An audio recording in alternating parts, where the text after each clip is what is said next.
Morning, boss. This week's income from the sponsors has cleared, and we're making good profit against our running costs. Hey, what's up guys, aarava here, and welcome back to another episode of my F1 2020 My Team Career Mode, episode number 14 today for the Belgian Grand Prix in Season 1. If you guys did miss the previous one at the Hungarian Grand Prix, then be sure to go check that one out before you see this one. Really fantastic episode, and the episode we needed after a very tough time at the British Grand Prix at a home GP. Nice bounce back there. Spoiler alert, we managed to match our best race finish position at the Monaco Grand Prix with a great one stop. A lot of people did actually have some great high positions. Obviously Stroll, likes of Ocon as well, Kvyat. So a load of us midfield guys were able to capitalize on that strategy, and so we move forward then, looking good, feeling good. We've got a decent amount of cash to invest, and we're going to go ahead and invest another bit of a HQ development on the chassis front of things. So we've already got a chassis HQ upgrade coming, but we've now got two coming, and they're both going to come in before we even get to the Belgian Grand Prix. So fantastic. I'm really delving into it. Obviously, we got over $1 million in bonus payouts last time, so that really helped us out. But yeah, so we invested quite a lot in the aero and the engine side, so it's kind of nice to do a double whammy on the chassis front so soon, basically to kind of catch up and have all three kind of performance departments of our entire team kind of almost nearly at the same level. I think we're like one upgrade off on aero and chassis from matching the engine. Obviously, we've had the engine side of things upgraded since the very beginning of the series, because that's how we answered the questions and everything was laid out. But we've chosen the activities. Wasn't too much to choose from, to be fair, because there wasn't much time till this next press event and also the season break. So we just kind of rapidly went through that. You can now see we've got those two upgrades on the chassis front, the resource point generation and also the quality control. So hopefully when we do purchase that weight reduction upgrade I was talking about at the end of last episode, that will be definitely the next upgrade I'm looking at. Hopefully that won't fail on the car, because we've reduced the chance of failure with the quality control there. But you can see, we earned a lot of cash, from the last two episodes. And like I've always said as a tip for my team, don't be afraid to spend the money you earn. Like, don't be afraid to go all the way back down to the lowest bit on the graph. And so you can see there, straight away just blowing all our cash. But I say blowing, obviously using it to good effect. And so here we are then, going forward, buying the chassis weight reduction, a major upgrade there. So that'll be a big boost for our chassis side of things, and probably the biggest one we've done to date really on that side, because the aero, we've kind of caught up nearly to the teams around us. The power, we've always been pretty good compared to everyone apart from like the Ferrari teams, but the chassis we've been lagging at. So now that'll be nice to catch that up, but that will take 2 races time, being a major upgrade. So bit of waiting time, but obviously good things come to those people who wait, I guess the saying is. But we're going to go forward then into this interview with Will Buxton and see what we can do in terms of improving the team morale and whatnot from those answers. Well, it's great to be back at your headquarters, and I've got to say, an awful lot's changed since we were last here. Let's dive in with some questions. At the moment, you seem to be a solid mid-tier team.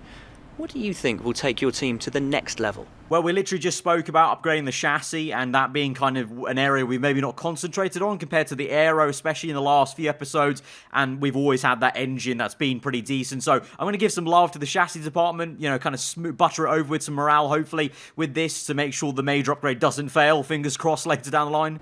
Your second driver really seems to be improving at a rapid pace.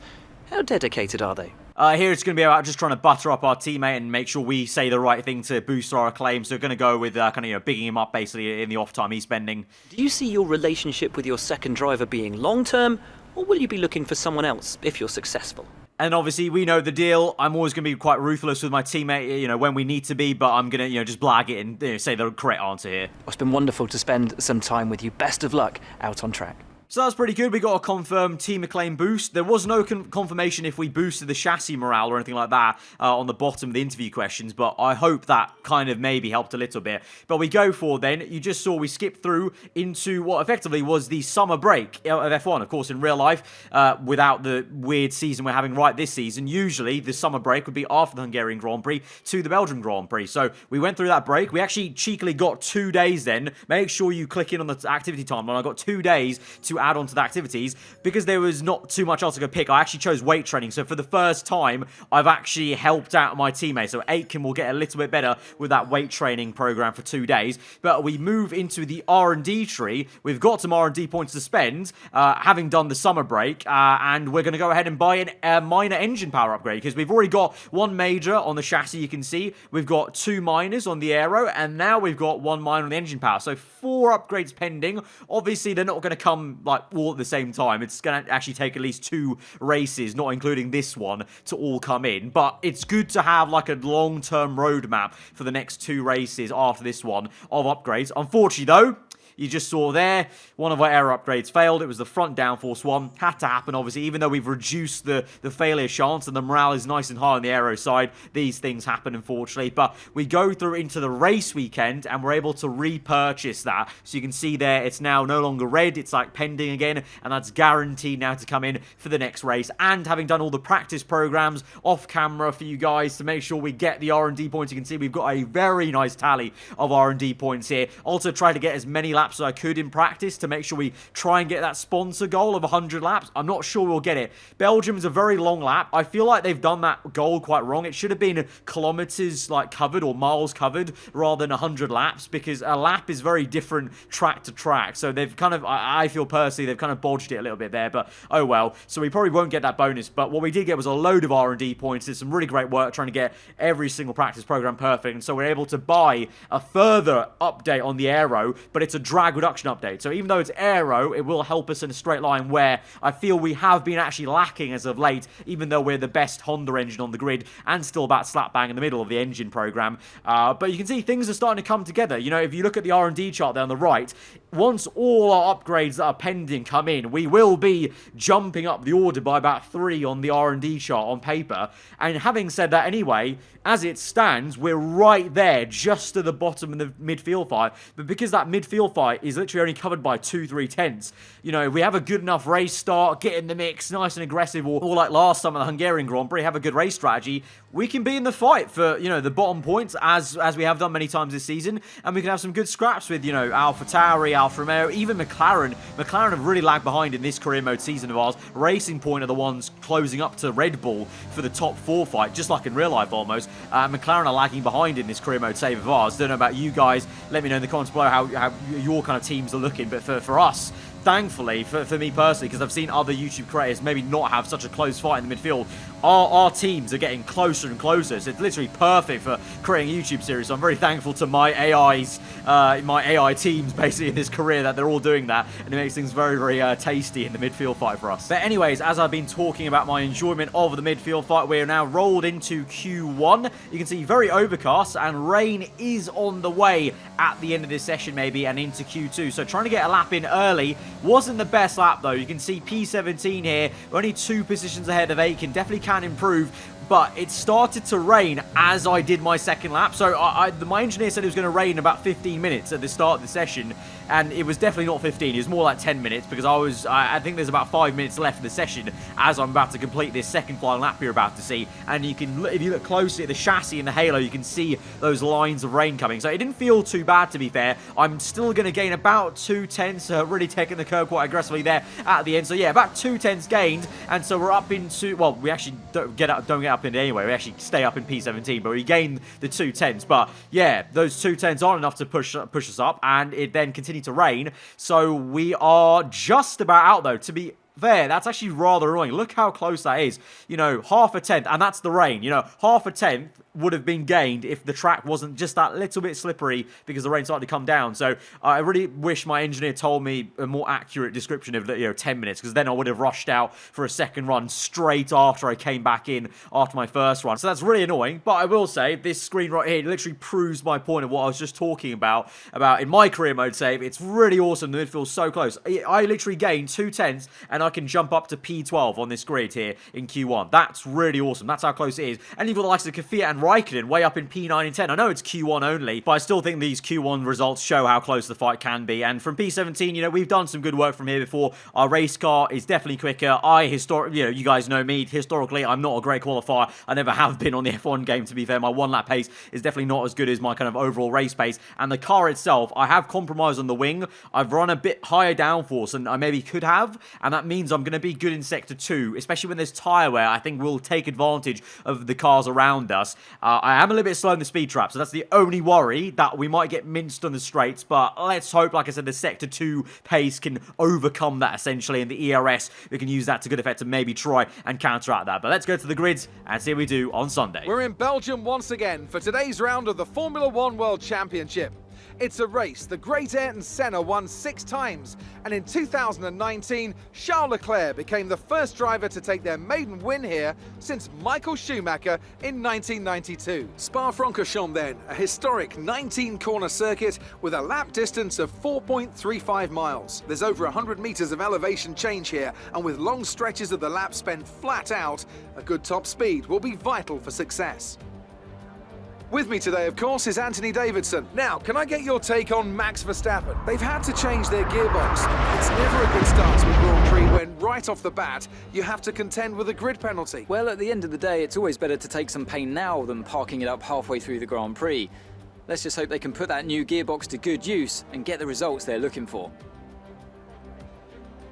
Off the back of a fantastic qualifying session, it's time to see how our starting grid looks for today's race. Charles Leclerc lines up on pole position, and Lewis Hamilton completes the front row. Considering the rest of the grid, we have Perez, Albon, Carlos Sainz, and Ricciardo, Norris, Verstappen. They've taken a grid penalty. Stroll and Esteban Ocon, Bottas, Kvyat, Pierre Gasly and Vettel, Raikkonen, Magnussen, a Mercedes, and Roman Grosjean. Aitken, Giovinazzi, Latifi, and George Russell ends our grid lineup. And now it's time to head down to the track. So Verstappen and Vettel with grid penalties, so they're a little bit lower than they might want to be, so that might make things interesting in terms of a lot of battles, because they might be coming through, and that might in turn have some side-by-sides. And obviously we've seen from this game, when the AI, they're very feisty against each other, let alone the player, and when that happens, sometimes we can gain a lot of time if they're losing time to each other, going side-by-side and battling. So hopefully that's the case. Strategy-wise, like we found out in the 100% race I did around here with Michael Schumacher, it is a very dull one-stop, but like I said, the fact that the midfield's so close, let's hope we can have a real good fun race around here. It is one of my favourite circuits on the game, actually. Very nice and flowing, and with the slipstream, and I'm sure the overtake button being very powerful around here, as it always has been, you know, around here with DRS and the slipstream down to Blanchimont. Hopefully it's going to be another great fun race, so let's get into it. The summer break has come and gone in this F1 season, and now we're here for the second half of the season to kick off here at Spa. Fiery lights for the Belgian Grand Prix are out, and we're underway. It's a good start compared to Raikkonen, but an even better one for Pierre Gasly on the right-hand side. Goes down the inside, and what a dive there from Gasly, and we take inspiration. Try to follow Gasly's line through, basically, because we may as well, because he's carved his way through. We're up into P11, so it's worked out for us. We now battle Esteban Ocon, our rival in this point of the season. Side by side, up the hill, Norris and Verstappen do battle. We've squeezed out Ocon, and so we maintain the P11, and we're on the back of Norris now, who might look to overtake Verstappen. The McLaren might be quicker in a straight line, I think, so here he goes for the move on the left-hand side. Verstappen goes defensive. We're there behind. Remember, we've got better downforce in Sector 2, maybe even better than McLaren at this stage of the season, as they fall down the order in recent races in the R&D chart. We're hustling and harrying Norris right behind him there, swinging through the very understeery long right-hander down the hill, and oh, Norris with a massive wobble on the rear end. Bit of contact made on the front end, but he's got some issues with the rear end of that car, and down the hill we use the ERS mode overtake button, rich mix as well, and to the inside of Puon, squeeze him out, and we're up into P10, getting very aggressive to finish off the move, but needs must, and now we're already in the points paying positions, but there's a long way to go in this Grand Prix. But let's have a look at this then. This man, Pierre Gasly, his AI, for whatever reason in my career mode save, just had to be, obviously, my career mode save. He's an animal. Look at this dive bomb there. He even goes and like makes some contact with Sainz to try and get him, but that is a filthy dive bomb. We tried to follow him through to some sort of success. I got up to P11, but I think he's got up well into the top 7 already in this race here. So, unreal. He's done it before. He did it at Australia, Bahrain, so many places. I don't know if for you guys, if Gasly's AI is the same way. I should probably one episode look into his stats in my own career mode save, because maybe he's improved quite a fair bit, because obviously the AI in this year's game can improve physically on the stats they've got on the game, the database. So maybe my Gasly in this save of mine has improved vastly on like how aggressive he is or whatever. I'm not too sure, but we've seen him time and time do that. So we followed his line through and it worked out for us, because now we're here in P10, although Norris is going to overtake us fairly easily in a straight line here, but we are going to have a chance to come back at him, because it's going to be a bit of a yo-yo situation here. Like I said, I think genuinely we've got better pace than him in Sector 2, so we can keep up with him, and we can obviously re-overtake him with the DRS especially, and the overtake button, and get back up into P10, and then, crucially, drop him, and use that clean air to catch up to the cars ahead of us, which is tail-ended by one Max Verstappen here, you can see. And you can also see ahead, just about there, going through Turn 1's apex, Gasly is up into P6. That's how much he gained into that Turn 1 dive bomb. Absolutely crazy stuff.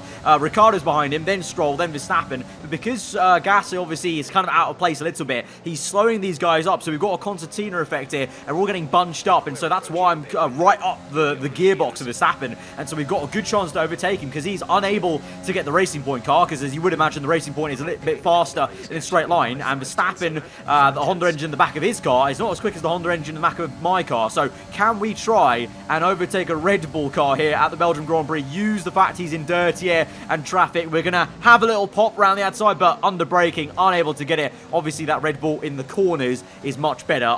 There's no way I can overtake him in the corners. It's just a kind of case of trying it in a straight line. But it doesn't actually matter, though, because on lap 6, he comes in, along with Ricciardo there, for a early pit stop. Sainz in as well. So those guys, they all start on soft tyres as well, as did I. But they're going for a much earlier stop, so I imagine they're going onto a set of hard tyres, so they're choosing the way more kind of aggressive one stop, going a bit more flat out. I guess they have to do a little bit less tyre management at the end of this race, whereas I've chosen to go onto medium tyres. So we're going to stretch this stint, do a bit of tyre management. I say tyre management, there's not really that much to do. I feel quite fine, as does Stroll ahead of us, and also Pierre Gasly. And so just like the Hungarian Grand Prix, a bunch of us midfield guys might be punching above our weight, as up ahead, Stroll locks up, and we just slip through on the inside. Round the outside now, side by side through the next right-hander, and we get the job done. Opportunistic there, catching the Canadian with a mistake, as I maybe jinxed him. Commentator's curse, I talked about us not feeling tyre wear, and as soon as I said that, he locked up on the next corner, so maybe I literally did curse him, but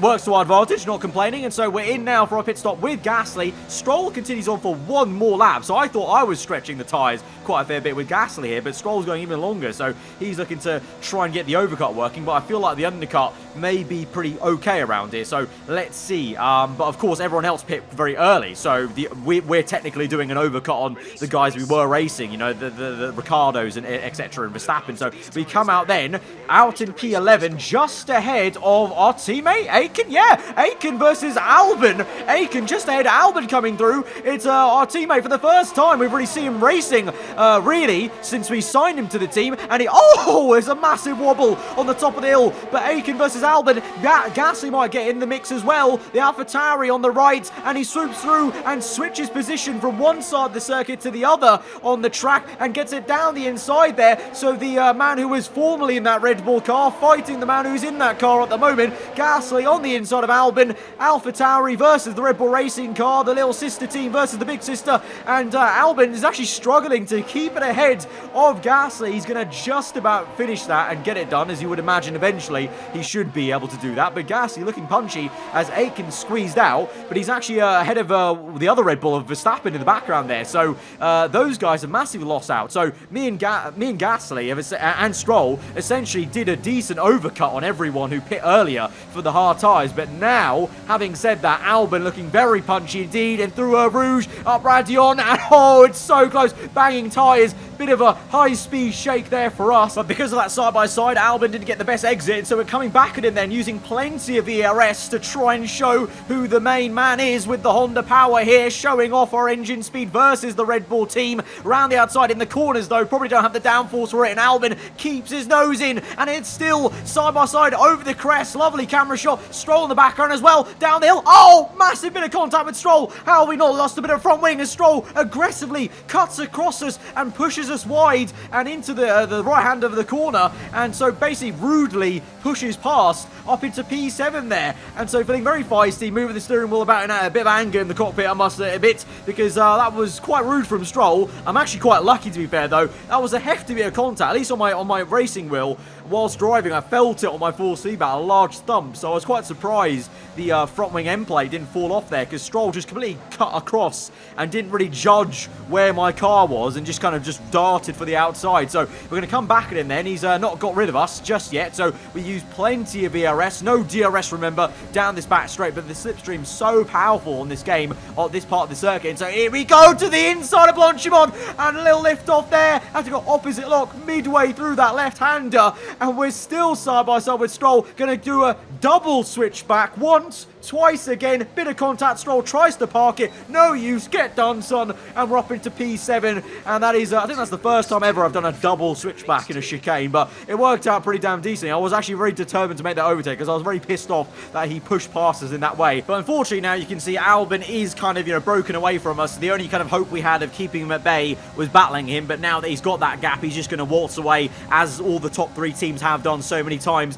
when we've been kind of fighting them on track. And now Stroll still coming at us with the rub tyre sidewalls there on the left-hand side, going side by side through the last corner once again. And so the Racing Point really not wanting to give up the fight. Of course, remember, the Racing Point is the fourth best car on the grid, on this grid in our career mode save. Very close to the Red Bull performance, but obviously Stroll's AI is not as good as Perez's AI or Albon's per se, let's say. So that's why we're able to battle him a little bit better than we might do against Perez. So we've got a chance to maybe try and hang on the back of him, although to be fair here, in a straight line, Stroll might just have pulled away enough. Let's see, DRS open, we're a little bit far away. Let's see with some rich mix and slipstream and a bit of ERS to help out right at the end of the straight. Can we make a dive bomb down the inside? It's a lock up on the front right, it's close on the left, but we keep it going. Good momentum, we've got the grip then, plant the power mid-corner, and we get it back to the inside. Yes, we can fight Lance Stroll, continued on, but he's got the advantage here. Lock up on the front right, so close on the left. Gasly's right up our chuff as well, and Stroll cuts across us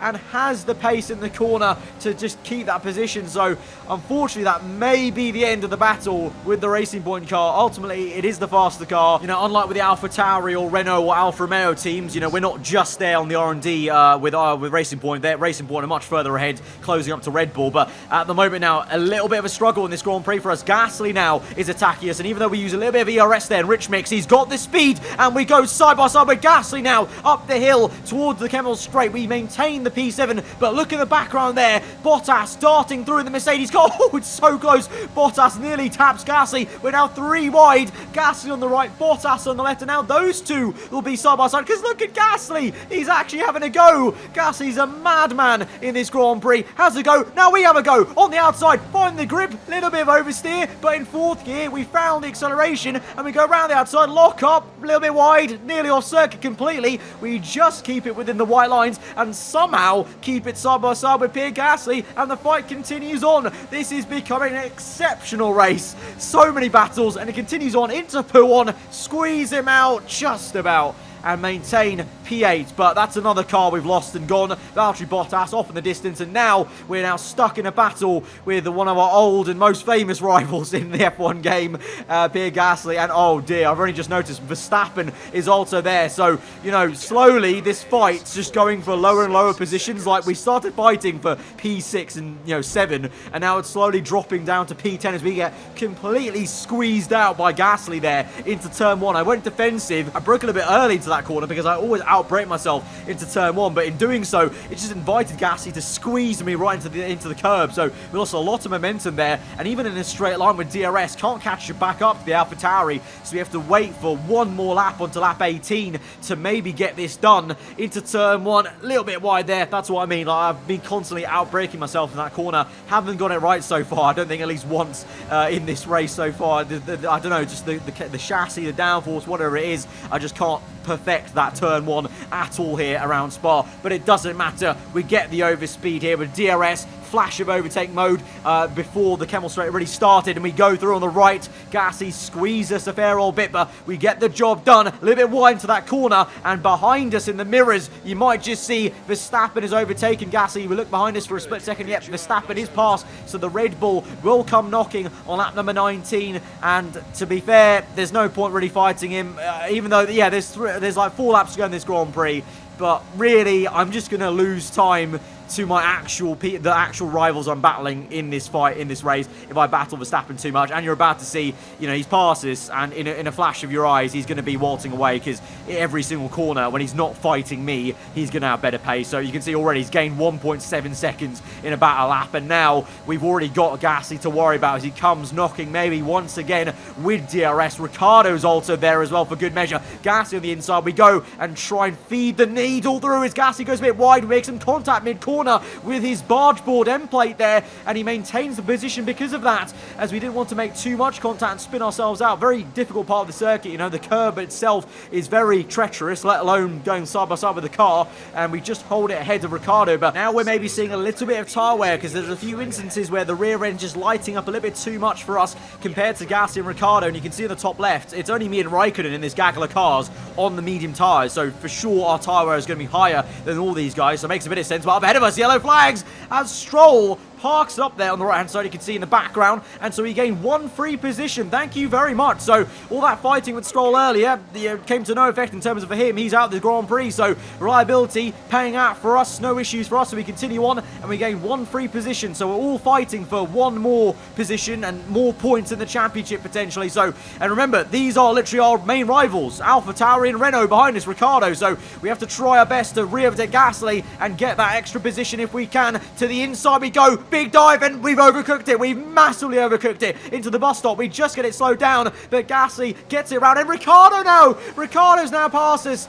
Disaster for us onto the second last lap of the Grand Prix. We try to make a heroic dive, didn't work out, my mistake. We got it way too hot. Basically, I missed my brake point, didn't really see where the kind of board was for the 100-meter board, so completely messed that up. So now we have to go again, keep our composure though, because we have the pace. I am adamant we can get this P8 position. We just have to be patient here and just keep focused, get back within DRS range, which we're doing right now, close up to Ricciardo, and then just wait for the right opportunity as we go on towards the last lap of the Grand Prix maybe, because in Sector 2 here, it's going to be difficult to make anything work. So here we are, the last sector of this lap before the final lap of this Grand Prix. We get a great launch there, double tapping the overtake button there for a split second just to make sure we don't get a bit too wide on the exit. And now we close up, going for the move bit on the grass there, and it's massively close here. We get boxed in by Gasly though, through Blanchimont, still neck and neck with Daniel Ricciardo. Can't go to the inside, can we, of Gasly? And Ricciardo now is around the outside of Gasly. Those two are now side by side, so I've ended up going from fighting Ricciardo to just watching him fighting Gasly somehow. I don't know how that's actually happened, because I felt like we had some good overspeed there, but out to turn 1, gonna go for the dive. Gasly's caught up behind Ricciardo, have to make it work, squeeze him. Gasly really pinches us through, and we get the elbows out, because I needed that position. I need to be here behind Ricciardo, otherwise we won't be able to catch up in time for the third sector. We need this clean air, and we also need the DRS off that Renault, and Sainz behind us, coming out of nowhere on mediums to overtake Gasly. So maybe the McLaren might be a threat to us at the very end of the lap. Let's see. We're going to keep on board for this entire last lap of the Belgian Grand Prix, and let's see if we can try and overtake Ricciardo for one last points-paying position here. P8. We've done so well this entire race. Remember, we started P17 yet again, fighting our way up the field, but remember, like I said, all these cars are in this midfield fight with us. Even McLaren, you know, they've been so poor this season with R&D in the last few episodes. It's a straight fight between McLaren, Renault, AlphaTauri, Alfa Romeo, and us. And here we are. You know, it's going to be so tight because this is literally going to be a last sector overtake. Maybe even the last 2 corners if we time this right. Let's see as Lewis Hamilton wins the Belgian Grand Prix. All the time, Sainz is catching up to us, so might he come back and try and overtake us because he's got 2 proximity arrows just about. But here we are, using all the DRS we've got left. Literally going to keep the overtake mode on this entire time. We've got a little bit of fuel to run, but not going to risk it into Rich Mix just right now. But here we go, round the outside of Blanchimont on the last lap to get the job done, up into P8. And we're just going to make it through the next 2 corners, nice and easy under braking. No ERS to use, we've used all of it right to the limit there. We'll go Rich Mix right at the end, and we'll cross the line for P8. What a great fought P8. Awesome stuff. What a fun last 2 laps that was. Getting Gasly back, and then Ricciardo through Blanchimont on the outside. Driver of the day to us. Thank you very much, F1. Oh, that was a very fun Belgium Grand Prix. Wow. Many doubted whether they could pull off the win here at Spa-Francorchamps, but they've done so in spectacular style. And talk to me, what do you think it was that sealed the win for them? I think that smart tyre management on track and very smooth driving definitely assisted in their victory today. That combination meant they got the absolute maximum out of their tyres at all times. After an excellent performance at the Grand Prix, I'm sure there'll be plenty of celebrations tonight amongst the Mercedes team.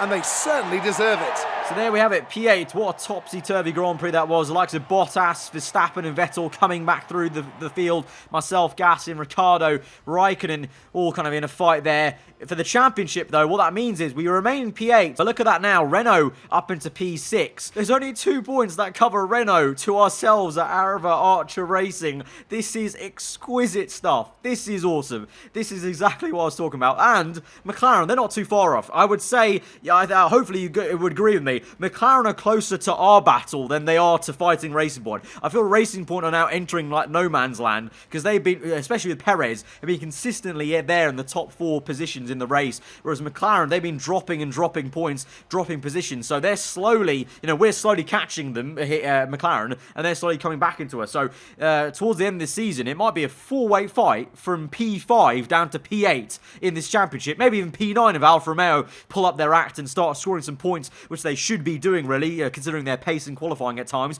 But, wow, what a Grand Prix. For us, again, beating Ocon in the rivalry, that is a massive plus, 4-2. It means we're actually drawing going into the final race of our rivalry. So the Italian Grand Prix is going to be very important to get that extra acclaim for ourselves and the team. But speaking of acclaim, we go past 12, level 12 in acclaim. Obviously, level 15, I believe, is the next and final sponsor that we could get on the car. Speaking of sponsors, we get 2 out of 3 of the payouts. Like I said, we weren't going to get 100 laps. We got 76 laps. So that's a little bit annoying. Lose out on some cash there, but still a decent amount of income to come in. So at the end of the episode, we have $3.4 million. So that should be enough to purchase one final chassis upgrade or aero, because I think we've got one left on either for the Spec 1 level of upgrades on the HQ. But guys, what a fun Belgium Grand Prix that was. Really fun battle with, like the Gasly, Ricciardo at the end there. Even, some of the top guys, Verstappen, Bottas, Stroll as well before he went out the Grand Prix. Hope you guys enjoyed it as much as I did to race it. If you did, be sure to hit the like button. Let me know what you thought in the comments below. If you are new around here, then do get subscribed for weekly Formula 1 content. I've been aarava. Hope you guys enjoy us today. I'll see you guys next time. Goodbye.